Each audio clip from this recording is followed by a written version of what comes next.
Navjot foundation इस संस्था की, जैसा कि आपने सुना, 2005 में स्थापना की गई थी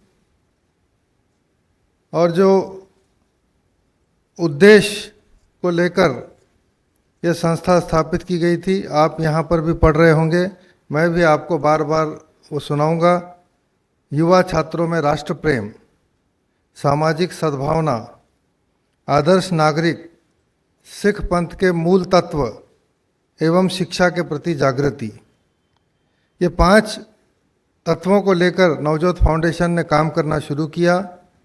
और इन 17 वर्षों में जो युवा पीढ़ी है, अब युवा पीढ़ी 8वीं से लेकर 12वीं, वैसा ग्रेजुएशन तक भी हम समझ सकते हैं, लेकिन ग्रेजुएशन तक आते आते बच्चों का जो है विज़न, कैरियर का विज़न जो है क्लियर हो जाता है।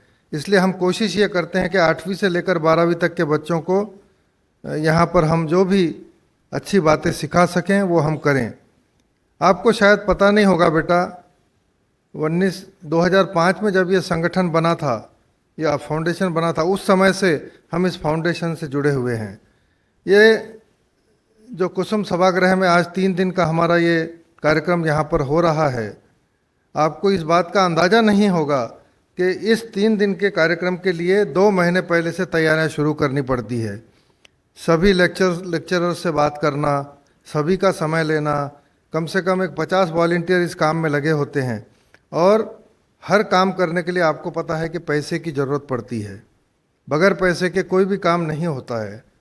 तो नौनिहाल सिंह जी जागीरदार अपने जो भी गुरु महाराज ने उनको धन संपत्ति दी है, जो भी उनकी जो आय है, उसमें से 10वां हिस्सा एक दसवंत के रूप में निकाल कर वो काम ये करते हैं। ये 2-2.5 महीने की जो कोशिश है वो जाकर यहाँ पर सफल होती है। इस सब कोशिश का उद्देश्य ये है कि आपको कुछ अच्छी बातें सुनने को मिले और उन सुनी हुई बातों में से कुछ बातें आप अपने मन में समाविष्ट करें और कुछ बातें आप अपने व्यवहार में उसे आप लाएं, तो इस कैंप का उद्देश्य जो है सफल होता है। आज कल पूरा हमने दिन देखा, यहाँ पर कई लेक्चर हुए, उसमें से कई अच्छी अच्छी बातें हमको भी सुनने को मिलती है। जब हमारा समय था, आप जैसे विद्यार्थी हम थे, तो इस तरह के मौके हमें नहीं मिलते थे, कोई लेक्चर सुनने को हमको नहीं मिलता था, कोई अच्छी बातें बताने वाले। जो पुस्तकों में पढ़ा हमने वही ज्ञान हमारे पास है। बाद में जो भी ज्ञान अर्जित किया गया हमारे द्वारा, वो पुस्तकों को पढ़कर, लेक्चरों को सुनकर, अच्छी अच्छी बातें लोगों से, अच्छे अच्छे लोगों से मिलकर ये बातें, ज्ञान हमें प्राप्त होता है। और जब हम सुनते हैं, उसे ग्रहण करते हैं, अपने मन में और दिमाग में जब बिठाते हैं, तो तब जाकर ये ज्ञान के जो चक्षु है हमारे, ये बुद्धि के जो द्वार है, वो द्वार खुलते हैं और उससे जाकर आप जो है अच्छे कैरियर में जा सकते हैं, एक अच्छे इंसान बन सकते हैं। जैसा मैंने कहा, इन 5 उद्देश्यों को लेकर ही हम काम कर रहे हैं। आज का मेरा जो विषय है, इन 2 विषय में प्रमुख है। उसमें युवा छात्रों में राष्ट्र प्रेम और सामाजिक सद्भावना। राष्ट्र प्रेम को हम देशभक्ति भी कह सकते हैं, और सामाजिक सद्भावना यानी सभी समाज मिलकर इस राष्ट्र में एक साथ रहें, शांतिपूर्वक रहें, ये इसका उद्देश्य है। मेरे भाषण में आप देखोगे कि मेरी जो बातें हैं वो इन 5 उद्देश्य के आसपास ही घूमेगी। आदर्श नागरिक, आदर्श नागरिक कौन हो सकता है? जो सच्चा देशभक्त है वो आदर्श नागरिक होता है।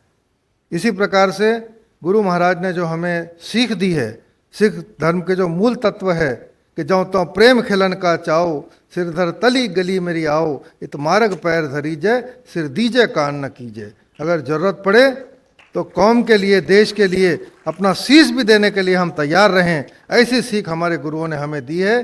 तो ऐसे जो गुरु महाराज है, जिन्होंने कहा देह शिवा बर मोह है, शुभ कर्म न ते कब हूँ न टरों, न डरों अरसों जब जाए लरों, निश्चय कर अपनी जीत करों, और सिख हूँ अपने ही मन को, यह लालच हों गुणताओं उचरों, जब आव की औध निधान बने, अत ही रण मैं तब जूझ मरूं, अत ही रण मैं तब जूझ मरूं। गुरु महाराज ने कहा है कि जरूरत पड़े तो मैदान में जब एक बार उतर जाओ तो जूझ के मरना पड़े, अपना शीश देना पड़े, पर वो मैदान छोड़कर भागने वाला शूरवीर नहीं चाहिए। गुरु महाराज ने फिर कहा है कि सूरा सो पहचानी है जो लड़े दीन के हेत, पुरजा पुरजा कट मरे कभू न छाड़े खेत। सूरा कौन है, शूरवीर कौन है, योद्धा कौन है? जो गरीबों के लिए लड़ता है, दीन के लिए लड़ता है, जिस पे अत्याचार हो रहा है, अन्याय हो रहा है, उसके लिए लड़ता है, वो है शूरवीर, वो है देशभक्त, वो है देश का सिपाही, वो है देश का आदर्श नागरिक। तो इस प्रकार से ऐसी बातें हम अपने इस आज के लेक्चर में करेंगे। इसके बाद भी जो लेक्चर है, जो कड़मकर सर है, वो बहुत अच्छे वक्ता हैं, पूरे विश्व विख्यात वो वक्ता हैं। उनका भी भाषण बिल्कुल समय पर शुरू होगा। मैं अपनी बात समय के अंदर ख़त्म करूँगा। तो मेरा जैसा विषय मैंने आपको बताया कि सामाजिक सद्भावना और राष्ट्र प्रेम या देशभक्ति।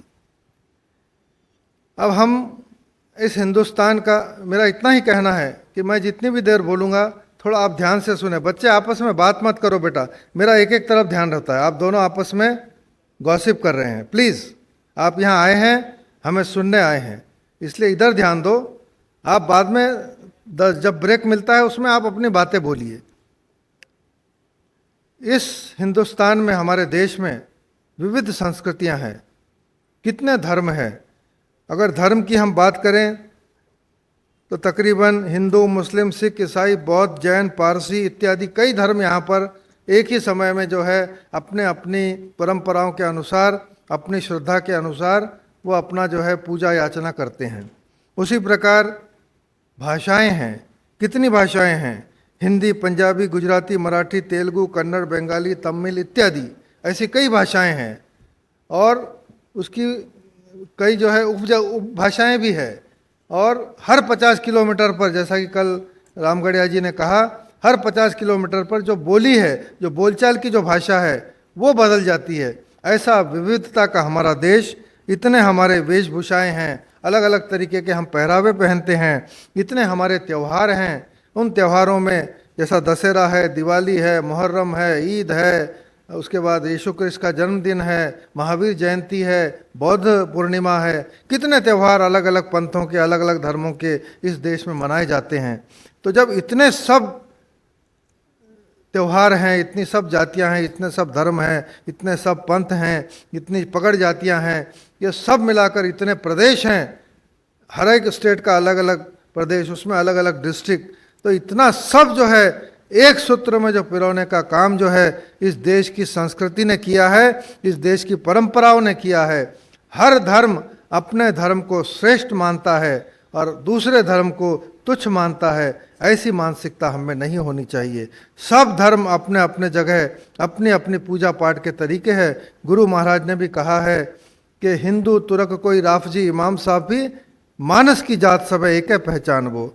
कोई जो है पूजा करता है, कोई अर्चना करता है, कोई अल्लाह का नाम लेता है, कोई वाहिगुरु का नाम लेता है, कोई यीशु क्रिस्त का नाम लेता है, कोई गौतम बुद्ध का नाम लेता है, कोई अंबेडकर जी का नाम लेता है, कोई महावीर जी का नाम लेता है। इतनी सब संस्कृतियों में, इतनी सर्व विविधताओं में अगर हमारा देश एक है तो उसका सिर्फ एकमात्र कारण है कि हम सब में सामाजिक सद्भावना कूट कूट कर भरी हुई है।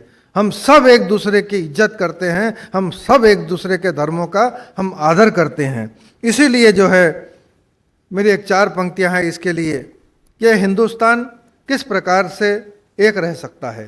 उसका एक सूत्र मैंने दिया है कि जब हिंदू, मुस्लिम, सिख, ईसाई, जब हिंदू, मुस्लिम, सिख, ईसाई सभी कहेंगे एक दूजे को भाई भाई, जब हिंदू, मुस्लिम, सिख, ईसाई सभी कहेंगे एक दूजे को भाई भाई, जब सभी कहेंगे अपने धर्म से यह राष्ट्र हमको प्यारा है, तब मैं भी कहूंगा सारे जहां से अच्छा हिंदुस्तान हमारा है, सारे जहां से अच्छा हिंदुस्तान हमारा है।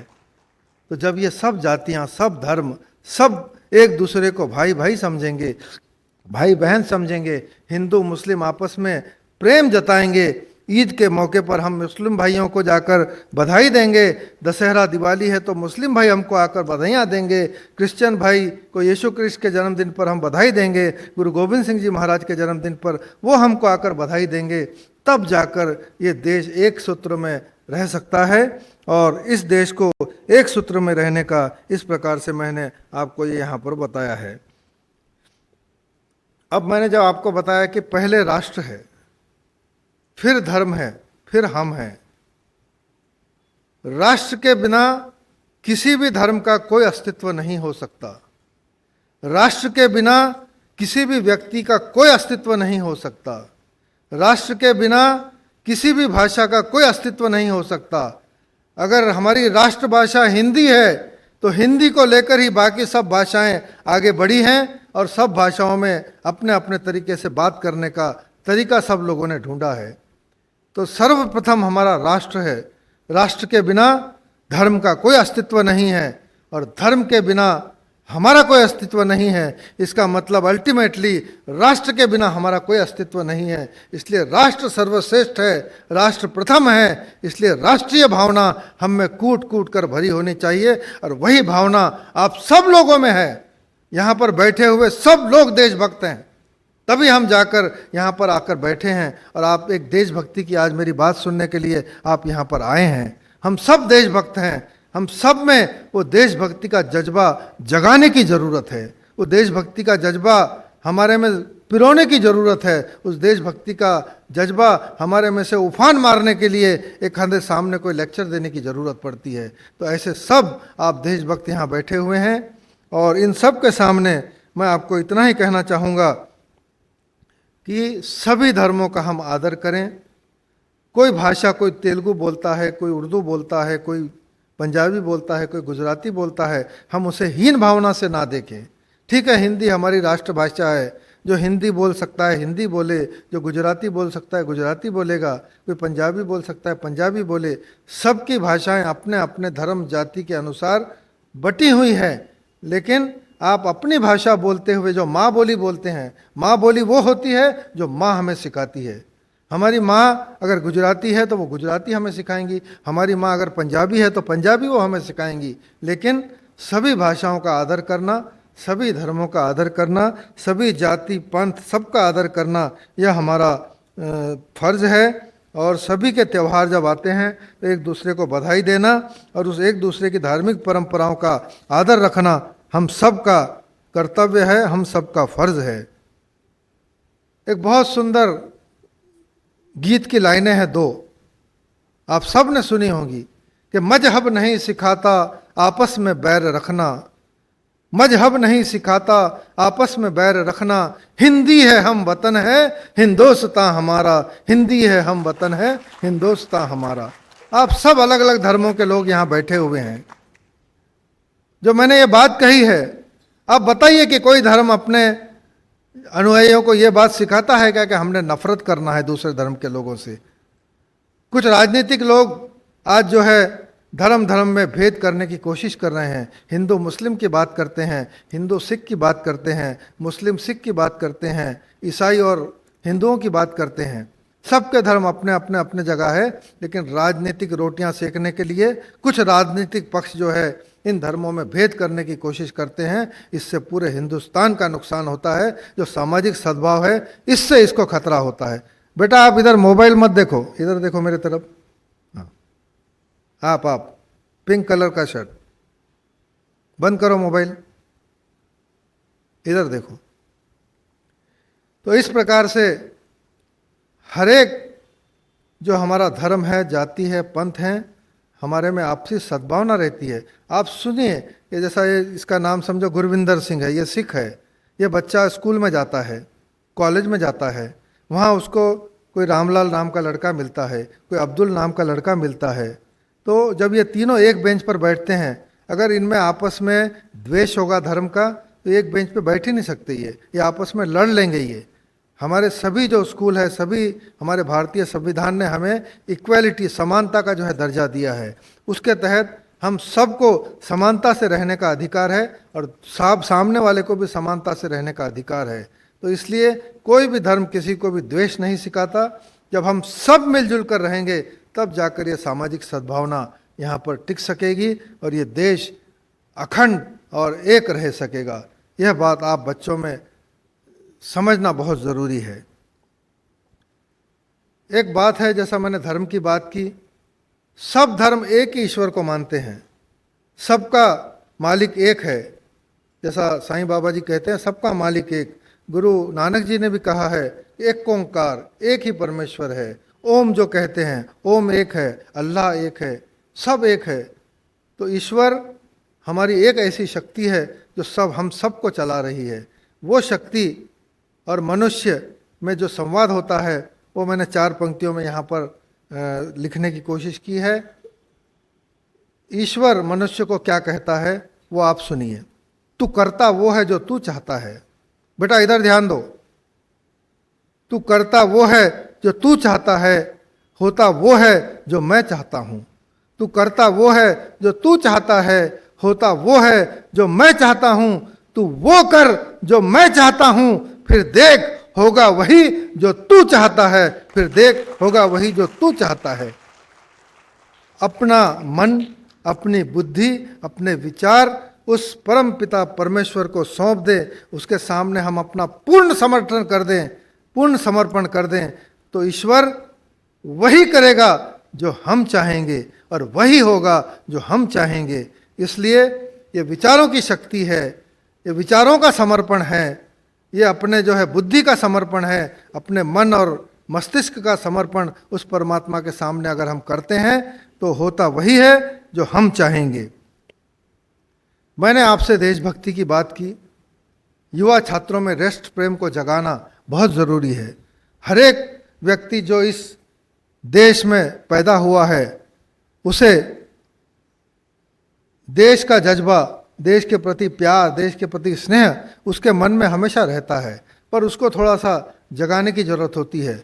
विचार एक ऐसी शक्ति है, शब्द एक ऐसी संपदा है कि उस विचारों से, अपनी वाणी से, अपनी भाषा से, अपनी बोली से हम किसी का मन परिवर्तन कर सकते हैं। मन का परिवर्तन क्या है? मन का परिवर्तन विचारों का परिवर्तन है। अगर हम आपके विचारों में देशभक्ति का जज्बा अगर भर देंगे तो आप कल जाकर देशभक्त होकर इस राष्ट्र की सेवा के लिए अपने आप को आप जो है तैयार कर पाओगे। जिस प्रकार से गुरु महाराज ने, गुरु गोविंद सिंह जी महाराज ने अपना सर्वस्व इस देश पर कुर्बान कर दिया, इस देश की संस्कृति और धर्म को बचाने के लिए। गुरु तेग बहादुर जी, जिनका कल ही जो है हमने प्रकाश गुरुपुरब मनाया, उन्होंने सनातन धर्म की रक्षा के लिए अपना सर्वस्व कुर्बान कर दिया। उसमें देशभक्ति का जज्बा था, उनमें यह जज्बा था कि ये जो सनातन धर्म के लोग हैं ये मेरे लोग हैं, मेरे देश के लोग हैं, मेरे कौम के लोग हैं, इनका धर्म बचाना मुझे बहुत ज़रूरी है। इसलिए गुरु तेग बहादुर जी ने अपने शीश का बलिदान देकर इस हिंदुस्तान के सनातन धर्म की परंपरा, संस्कृति की रक्षा की है। इसलिए गुरु तेग बहादुर साहब को गुरु तेग बहादुर हिंद की चादर कहा जाता है। वो ऐसे ही नहीं कहा जाता, उन्होंने अपना शीश देकर ये खिताब हासिल किया है। ऐसे देशभक्त, ऐसे महापुरुष, उसी परंपरा को गुरु गोविंद सिंह जी ने आगे चलाया। अपने चारों पुत्रों का बलिदान दिया, अपनी माता का बलिदान दिया, और बलिदान देकर जब उनसे पूछा गया कि आपके चारों पुत्र जो है शहीद हो गए हैं, अब आपके पास एक भी पुत्र नहीं बचा है, तो उनका कितना बड़ा हृदय था। उन्होंने कहा कि इन पुत्रन के शीश पर वार दिए सुतचार, इन पुत्रन के शीश पर वार दिए सुतचार, 4 मुए तो क्या हुआ जीवित कई हजार, 4 मुए तो क्या हुआ जीवित कई हजार। ये सभी जो है बैठे हुए, ये सभी धर्मों के लोग मेरे पुत्र हैं। ये मेरे, इनके लिए मैंने उनको 4 पुत्रों को अपने वार दिया है, उनका बलिदान मैंने दिया है। जो लिखा होता है वो होता ही है। तो इसी कड़ी में मैं आपको एक देशभक्ति की कविता सुनाने जा रहा हूँ। सिख धर्म जो कि अपने बलिदान और अपनी शहादतों के लिए जाना जाता है। आपको पता होगा कि भारतीय स्वतंत्रता में लगभग 122 लोगों को फांसी हुई है। उसमें से 96 सिख सरदार थे जिनको फांसी हुई है देश राष्ट्र की आज़ादी के लिए। और काला पानी की जितनी सज़ा भुगते हैं उसमें से 60 से 65% जो है सिख थे। इसका मतलब है कि ये कौम अपने देश की रक्षा करने के लिए कभी भी पीछे नहीं हटती है। तो ऐसी ही कौम के नाम, ऐसी ही कौम के एक सिपाही होने के नाते, गुरु गोविंद सिंह जी का एक अनुयायी होने के नाते मैं सारे देश को, सारी कौम को, सारे धर्मों को ये उपदेश यहाँ से देना चाहता हूँ, एक संदेश देना चाहता हूँ कि जब भी भारत पर संकट आएगा, जब भी इस देश की सनातन संस्कृति और परंपराओं को बचाने के लिए जब लड़ना पड़ेगा, तो सिख जो है कभी भी पीछे नहीं हटेंगे। इस इस भावना को लेकर मैं ये कविता आपके सामने रख रहा हूँ। ये भावना हर एक जाति पंथ के आदमी की हो सकती है, हर एक देशभक्त की यह भावना हो सकती है। आपको भी ऐसा लग सकता है कि हाँ, मैं भी इस देश के लिए बलिदान देने के लिए तैयार हूँ। तो मैं अपनी कविता यहाँ पर आपके सामने रख रहा हूँ। इतना ही निवेदन है कि जब कविता चले, आपको कोई बात अच्छी लगे तो आप तालियों के गूंज के साथ उसका स्वागत कीजिए। मुझे भी लगेगा कि मैं बोल रहा हूँ तो आप सुन रहे हो, मैं बोल रहा हूँ आप सुन रहे हो, वो बात आपके दिलो दिमाग तक आप जा रही है। इसलिए मैं ये बात यहाँ से कहने जा रहा हूँ। कविता का शीर्षक है इतिहास फिर बना देंगे। रक्षा की है इसकी हमने, आगे भी इसे संभालेंगे। रक्षा की है इसकी हमने, आगे भी इसे संभालेंगे। दुख कितने भी आए हम पर, हंसकर हम उन्हें उठा लेंगे। दुख कितने भी आए हम पर, हंसकर हम उन्हें उठा लेंगे।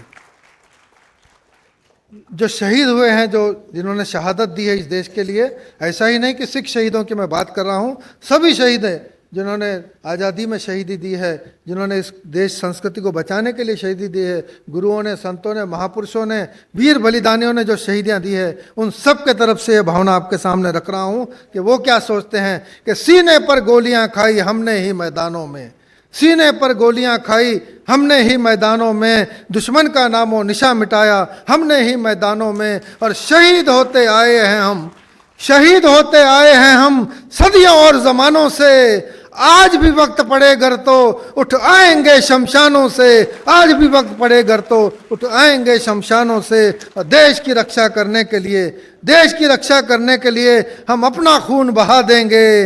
रक्षा की है इसकी हमने, आगे भी इसे संभालेंगे। दुख कितने भी आए हम पर, हंसकर हम उन्हें उठा लेंगे। ये देश, मैंने जैसा आपको कहा कि किस प्रकार की संस्कृतियाँ यहाँ पनपती है, वो आप देखिए। किस प्रकार से मैंने पुरोने की कोशिश की है कि गुरु नानक की धरती है ये और कबीर का संसार है। गुरु नानक की धरती है ये और कबीर का संसार है। बेटा आपस में बात मत करो दोनों लड़कियां। मैं बैठ जाऊं क्या? गुरु नानक की धरती है ये और कबीर का संसार है। राम और रहीम का भी मिला हुआ इसे प्यार है। मंदिर मस्जिद गिरजा और यहाँ गुरु का द्वार है। ईश्वर अल्लाह गॉड वाहेगुरु का होता उच्चार है। ईश्वर अल्लाह गॉड वाहेगुरु का होता उच्चार है। कि संतों की इस मिट्टी को, संतों की इस मिट्टी को हम मस्तक से लगा लेंगे। रक्षा की है इसकी हमने, आगे भी इसे संभालेंगे। दुख कितने भी आए हम पर, हंसकर हम उन्हें उठा लेंगे। अब वो शहीदों की बात मैं करने जा रहा हूँ। संत महापुरुषों की बात हो गई, शहीद जिन्होंने इस देश के लिए अपना सर्वस्व कुर्बान किया है। कि भगत सिंह, सुखदेव, राजगुरु, उधम सिंह की कुर्बानी याद है। भगत सिंह, सुखदेव, राजगुरु, उधम सिंह की कुर्बानी याद है। पंजा साहब जलियांवाला की कत्लेआम कहानी याद है। भगत सिंह, सुखदेव, राजगुरु, उधम सिंह की कुर्बानी याद है। पंजा साहब जलियांवाला की कत्लेआम कहानी याद है। अशफाक चंद्रशेखर, सुभाष, बिस्मिल की जवानी याद है। छत्रपति महाराणा और झांसी की रानी याद है। छत्रपति महाराणा और झांसी की रानी याद है। इन वीरों की दास्तां को हम, इन वीरों की दास्तां को हम अपना आदर्श बना लेंगे। रक्षा की है इसकी हमने, आगे भी इसे संभालेंगे। दुख कितने भी आए हम पर, हंसकर हम उन्हें उठा लेंगे। अभी अभी मैंने आपको बात की है गुरु तेग बहादुर जी की, गुरु गोविंद सिंह जी की। उनको ये पंक्तियाँ समर्पित है, उनके शहादत को ये पंक्तियाँ समर्पित है कि तेग बहादुर हिंद की चादर को हम कैसे भूल जाएंगे। तेग बहादुर हिंद की चादर को हम कैसे भूल जाएंगे। चार साहबजादों की शहादत हमेशा हम मनाएंगे और गुरु गोविंद की महिमा के हम गीत हमेशा गाएंगे। गुरु गोविंद की महिमा के हम गीत हमेशा गाएंगे और उनके पथ पर चलकर ही इस देश पे मर मिट जाएंगे। उनके पथ पर चलकर ही इस देश पे मर मिट जाएंगे। और गुरु ग्रंथ साहब के आगे, गुरु ग्रंथ साहब के आगे हम अपना शीश झुका देंगे। रक्षा की है इसकी हमने, आगे भी इसे संभालेंगे। दुख कितने भी आए हम पर, हंसकर हम उन्हें उठा लेंगे। जो चार पंक्तियां मैं देने जा रहा हूं, इस देश में सामाजिक सद्भाव, राष्ट्रीय एकात्मता, कैसे टिक के रह सकती है, इसका मंत्र इस पंक्तियों में मैंने देने की कोशिश की है कि तिरुपति जामा मस्जिद स्वर्ण मंदिर हो या हरिद्वार, ये एक उपमाएं हैं। तिरुपति जामा मस्जिद स्वर्ण मंदिर हो या हरिद्वार, हर शख्स को रहना चाहिए इन सब से एक जैसा ही प्यार, और अमृत जैसा सबको ही, अमृत जैसा सबको ही गंगा जमुना का पानी हो। इस देश में रहने वाला सबसे पहले हिंदुस्तानी हो, इस देश में रहने वाला सबसे पहले हिंदुस्तानी हो। मानस की जात एक पहचानो, मानस की जात एक पहचानो, ये संदेश हम फैला देंगे। रक्षा की है इसकी हमने, आगे भी इसे संभालेंगे। दुख कितने भी आए हम पर, हंसकर हम उन्हें उठा लेंगे। और सदियों से चलता आया जो, सदियों से बनता आया जो, वो इतिहास फिर बना देंगे, वो इतिहास फिर बना देंगे, वो इतिहास फिर बना देंगे।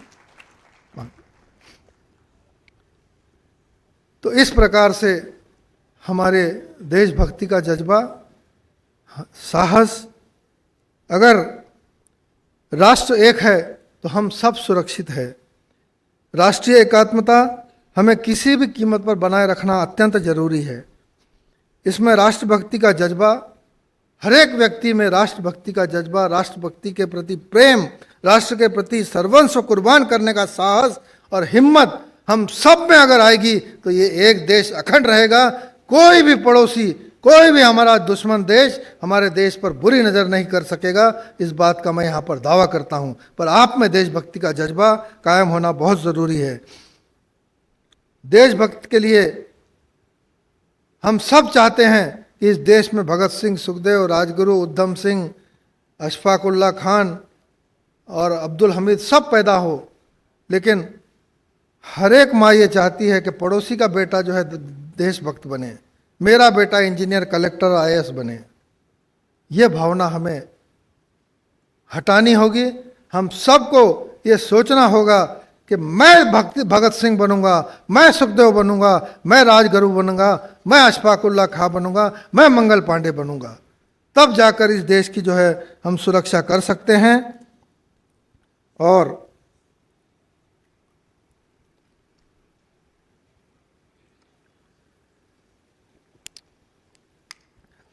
इस प्रकार से देशभक्ति का जज्बा हम सब में कूट कूट कर भरा हो, तब जाकर इस देश को हम सुरक्षित रख सकते हैं। अभी मैंने आपको एक देशभक्ति की कविता सुनाई। आप सबको अगर अच्छी लगी है तो एक बार जोरदार तालियां बजा दो। उसके बाद फिर अगली कविता में सुनाऊंगा।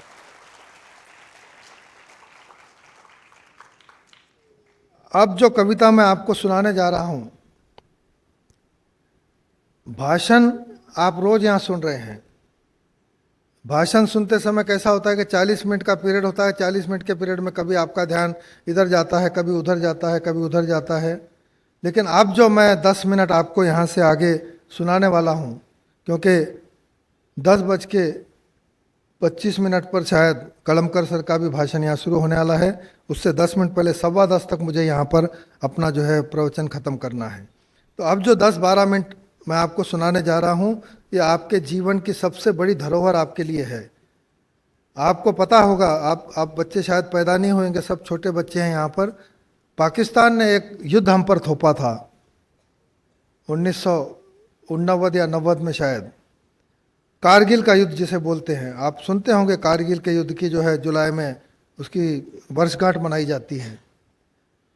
तो पाकिस्तान ने अपने कुछ सैनिकों को आतंकवादी बनाकर हमारी सीमाओं में पहाड़ियों पर भेज दिया और वो वहाँ पर कब्जा करना चाहते थे हमारी ज़मीन पर। अटल बिहारी वाजपेयी उस समय देश के प्रधानमंत्री थे। जब ये बात उनको पता लगी तो उन्होंने क्या किया कि अपनी सेना वहाँ पर भेजकर अपने देश की रक्षा की। और लड़ाई होने के बाद जिसमें हमारे 665 सैनिक शहीद हुए थे, उनके तो सभी हमने मार दिए, उनको भगा दिया, उनको हरा दिया। तो 665 सैनिक हमारे शहीद हुए थे हिंदुस्तान के उस लड़ाई में। और एक कहानियाँ आती हैं, कथाएं आती हैं, टीवी पर न्यूज़ आते हैं। वो न्यूज़ पढ़कर, वो कहानियाँ, कथा सुनकर मैंने एक कविता लिखना शुरू किया। जितना समय मुझे यहाँ पर कविता बोलने के लिए लगता है उससे कम समय में मैंने एक कविता लिख दी। एक बार लिखने बैठा तो 7 से 8 मिनट में पूरी कविता मैंने लिखकर छोड़ी है। तो उसमें एक दंत कथा ऐसी है कि एक बलबीर सिंह नाम का एक सैनिक है और एक रामचंद नाम का सैनिक है। ये सत्य कथा पर आधारित एक कहानी आई थी बाद में, उसने मुझे प्रेरित करा कि मैं ये कविता लिखूं। तो रामचंद जो है बलबीर सिंह को बोलता है कि रात बहुत गहनी है, पूरा अंधकार छाया हुआ है। बलबीर सिंह, रात के कितने समय हुआ है ये मुझे आप ज़रा बताने की कोशिश करें, ताकि जो है सुबेरे होते ही साथ ही हम जो है युद्ध के लिए फिर तैयार हो जाएं। तो बलबीर सिंह कहता है कि मेरी दाईं हाथ की कलाई कटकर तेरे बाजू पड़ी हुई है, उसमें मेरी घड़ी लगी हुई है, उसमें टाइम देखकर तू भी देख ले और मुझे भी बता दे क्या टाइम हुआ है। इस प्रकार का जज्बा, इस प्रकार का हिम्मत, और हाथ कटने के बाद भी वो बलबीर सिंह कल सुबह युद्ध करने के लिए फिर तैयार है। वो रामचंद इतनी रात घनी होने के बाद भी युद्ध करने के लिए तैयार है। यह है हमारे देशभक्तों का जज्बा, यह है हमारे सैनिकों का जज्बा। इस जज्बे को, ऐसे सैनिकों की हिम्मत को सलाम करते हुए मैं एक कविता यहाँ पर आपको जो है सुनाने जा रहा हूँ। मेरी खुद की लिखी कविता है और मैं समझता हूँ कि मेरी आज तक लिखी जितनी भी कविताएं हैं ये सबसे श्रेष्ठ कविता मैं इसको मानता हूँ। थोड़ा पानी एक बोतल और ला के दो। उठो रणबांकुरो, चलो सरहद पर भारत माँ ने पुकारा है। उठो रणबांकुरो, चलो सरहद पर भारत माँ ने पुकारा है। कश्मीर से कन्याकुमारी सारा भारतवर्ष हमारा है। कश्मीर से कन्याकुमारी सारा भारतवर्ष हमारा है। खून का एक एक कतरा इस देश पे है कुर्बान, खून का एक एक कतरा इस देश पे है कुर्बान। भारत माँ के पुत्र हैं हम, ये देश है हिंदुस्तान, और कर्ज चुकाना है उसका जिसने दिया हमें जीवन दान। मातृभूमि की रक्षा हेतु देना है सर्वोच्च बलिदान। मातृभूमि की रक्षा हेतु देना है सर्वोच्च बलिदान। घाव अनेक सहकर भी जिसने, घाव अनेक सहकर भी जिसने जीवन ये संवारा है। उठो रणबांकुरो, चलो सरहद पर भारत माँ ने पुकारा है। कश्मीर से कन्याकुमारी सारा भारतवर्ष हमारा है। अब जो सैनिक सीमाओं पर रक्षा करते हैं, जो सीमा सुरक्षा बल है हमारा, उनके भी अपने परिवार होते हैं, उनके भी बच्चों की उनको याद आती है, उनके भी अपने त्यौहार होते हैं। वो त्यौहार कैसे वो मनाते हैं, उनके माँ की, उनके बच्चों की उनको कैसे याद आती है, इसका मैंने मार्मिक चित्रण अगली पंक्तियों में किया है कि माँ के आंचल की वो छाँव हमें भी बहुत तड़पाती है। माँ के आंचल की वो छाँव हमें भी बहुत तड़पाती है। नन्हे मुन्ने के किलकारियों की याद रोज ही आती है। माँ के आंचल की वो छाँव हमें भी बहुत तड़पाती है। नन्हे मुन्ने के किलकारियों की याद रोज ही आती है। और खून की हम खेलें होली, तोपों की गूंज दिवाली लाती है। पत्नी की नम आंखें भी हमें रोक नहीं पाती है। पत्नी की नम आंखें भी हमें रोक नहीं पाती है। क्योंकि परिवारजनों से ज़्यादा, परिवारजनों से ज़्यादा अपना राष्ट्र हमको प्यारा है। उठो रणबांकुरो, चलो सरहद पर भारत माँ ने पुकारा है। कश्मीर से कन्याकुमारी सारा भारतवर्ष हमारा है। आगे की जो पंक्तियां हैं, पंजा साहिब एक ऐसा स्थान है जो पाकिस्तान में है। इतनी आप पार्श्वभूमि ध्यान में रखें और वो नज़ारा याद कीजिए जब भगत सिंह, सुखदेव और राजगुरु फांसी के फंदे को चूमकर मेरा रंग दे बसंती चोला गाकर उन्होंने फांसी के फंदों को अपने गले में लगाया था। आज भी जब सैनिक हमारा जाता है तो कभी पीठ में गोली नहीं खाता, हमेशा उसके सीने पर गोली लगती है। इसका मतलब कि वो बहादुरी से लड़ता है। जिस प्रकार से भगत सिंह, सुखदेव, राजगुरु ने फांसी के फंदे को चूम कर अपने गले में लगाया, वो नज़ारा याद कीजिए। और आज के सैनिक हमारे किस प्रकार से रहते हैं वो याद कीजिए कि निकला है सरहद पर आगे सरफरोशों का टोला। निकला है सरहद पर आगे सरफरोशों का टोला, और जुबां पे यही गीत गाए, अब मेरा रंग दे बसंती चोला, मेरा रंग दे, अब मेरा रंग दे बसंती चोला, माए रंग दे बसंती चोला, माए रंग दे बसंती चोला। ओ मेरा रंग दे बसंती चोला, मेरा रंग दे बसंती चोला, माए रंग दे बसंती चोला, माए रंग दे बसंती चोला। निकला है सरहद पर आगे सरफरोशों का टोला, और जुबां पे यही गीत गाए, मेरा रंग दे बसंती चोला। और पीठ नहीं दिखाई उन्होंने, सीने पे गोलियां खाई है, और वतन को सुखी रखने खातिर अपनी जान गंवाई है, वतन को सुखी रखने खातिर अपनी जान गंवाई है। और हिंदुस्तानी तिरंगा हमको प्राणों से भी प्यारा है। उठो रणबांकुरो चलो सरहद पर, भारत माँ ने पुकारा है, कश्मीर से कन्याकुमारी सारा भारतवर्ष हमारा है। वो जो युद्ध हुआ था वो बहुत बड़ी पहाड़ियों पर हुआ था, कारगिल और द्रास की पहाड़ियों पर, कश्मीर के एरिया में।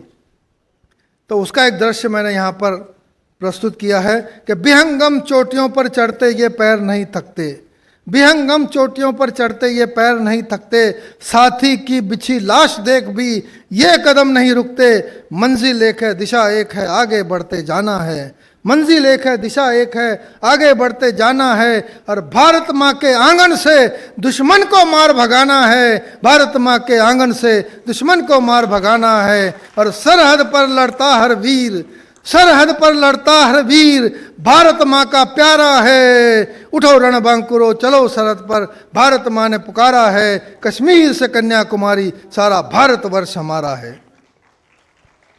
अगली जो पंक्तियां हैं वो मैं आपको जो सुना रहा हूं कि हमारा जो पड़ोसी है पाकिस्तान, उसने ये बदमाशी की थी हमारे से, उसके लिए एक चेतावनी है। तो वो आप सुनिए कि पाक के नापाक इरादों को हम चूर चूर कर डालेंगे, पाक के नापाक इरादों को हम चूर चूर कर डालेंगे। अरे तुम कश्मीर क्या लोगे हमसे, हम लाहौर तक बाजी मारेंगे, तुम कश्मीर क्या लोगे हमसे, हम लाहौर तक बाजी मारेंगे। नानक की सौगंध हमें, गुरु गोविंद सिंह की कसम है, पंजा साहिब और ननकाना वापस लेने का भी दम है, पंजा साहिब और ननकाना वापस लेने का भी दम है। खून से अपने सींचा हमने, खून से अपने सींचा हमने, बलिदान देकर संवारा है। उठो रणबांकुरो चलो सरहद पर, भारत माँ ने पुकारा है, कश्मीर से कन्याकुमारी सारा भारतवर्ष हमारा है। पाकिस्तान के लिए एक और चुनौती है कि भारत माँ के दामन पर अगर कोई अपना हाथ उठाएगा, भारत माँ के दामन पर अगर कोई अपना हाथ उठाएगा, खुद का दामन बचाने को वो दर दर की ठोकरें खाएगा। और संभल ए मगरूर क्यों अपनी बर्बादी पे तुला है, संभल ए मगरूर क्यों अपनी बर्बादी पे तुला है। अणुबम का रास्ता तेरे लिए तो हमारे लिए भी खुला है, लेकिन गांधी का ये राष्ट्र है, अहिंसा हमारा नारा है। उठो रणबांकुरो चलो सरहद पर, भारत माँ ने पुकारा है, कश्मीर से कन्याकुमारी सारा भारतवर्ष हमारा है। अंतिम छंद जिसके लिए पूरी कविता का प्रपंच मैंने रचा है। एक सैनिक जिसकी मंगनी होती है, वो अपने मंगेतर को कुछ वादा करके जाता है और उसको बुलावा आता है कि आइए कारगिल का युद्ध शुरू हो रहा है, आपको आना है। वो अपनी प्रेयसी को, अपने मंगेतर को कुछ वादा करके जाता है, उस वादे का क्या हश्र होता है वो इन पंक्तियों में मैंने पिरोने की कोशिश की है। धन्य है वे माताएं जिन्होंने अपने पुत्र इस देश पर कुर्बान किए, धन्य है वे बहनें जिन्होंने अपने भाई इस देश पर कुर्बान किए, और धन्य है वे मंगेतरें जिन्होंने अपने प्रेमी को, होने वाले पति को इस देश पर कुर्बान किया। ऐसी माताओं के नाम, ऐसी बहनों के नाम, ऐसी मंगेतरों के और प्रेयसियों के नाम ये 4 पंक्तियां मैं अर्पित करता हूं कि जाने से पहले कहा था मैं वापस आ जाऊंगा, जाने से पहले कहा था मैं वापस आ जाऊंगा, प्रेम की डोली में बैठा कर तुझको घर ले जाऊंगा। जाने से पहले कहा था मैं वापस आ जाऊंगा, प्रेम की डोली में बैठा कर तुझको घर ले जाऊंगा। मेरे इस सूने जीवन में अब न बजेगी शहनाई, मेरे इस सूने जीवन में अब न बजेगी शहनाई। तू न आया तेरी शहादत राष्ट्र के तो काम आई, तू न आया तेरी शहादत राष्ट्र के तो काम आई। और सरहद पर मरता हर वीर, सरहद पर लड़ता हर वीर उस आसमान का तारा है। उठो रणबांकुरो चलो सरहद पर, भारत माँ ने पुकारा है। कश्मीर से कन्याकुमारी सारा भारतवर्ष हमारा है। कश्मीर से कन्याकुमारी सारा भारतवर्ष हमारा है। भारत माता की, जोर से बोलो भारत माता की, और जोर से भारत माता की, भारत माता की। वंदे वंदे वंदे। जय हिंद, जय हिंद, जय हिंद, जय हिंद, जय भारत। धन्यवाद।